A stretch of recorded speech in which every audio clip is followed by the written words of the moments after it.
le papier thermique, bien évidemment, ça cause un problème pour les personnes qui les triturent toute la journée, notamment les personnes qui sont aux caisses des supermarchés, qui, à la force de triturer ces papiers, eh bien, vont absorber par voie cutanée une grosse quantité de bisphénol. Et si on dose le bisphénol dans le sang de ces personnes qui font ce travail de caissier ou caissière, eh bien, on trouve des taux de bisphénol très supérieurs à la moyenne nationale. Et ces personnes ne peuvent se retourner contre qui que ce soit en disant: «Ah bien, on m'a exposé de manière, anormale, au bisphénol». Non, parce que la dose qu'elles absorbent chaque jour est inférieure à la dose journalière admissible, la fameuse DJA.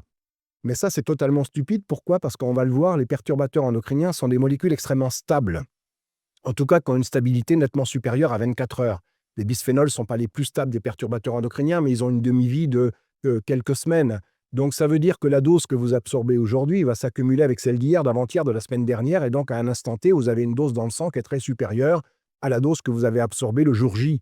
Donc cette notion de dose journalière admissible, en fait, de DJA, n'a aucun sens pour les perturbateurs endocriniens.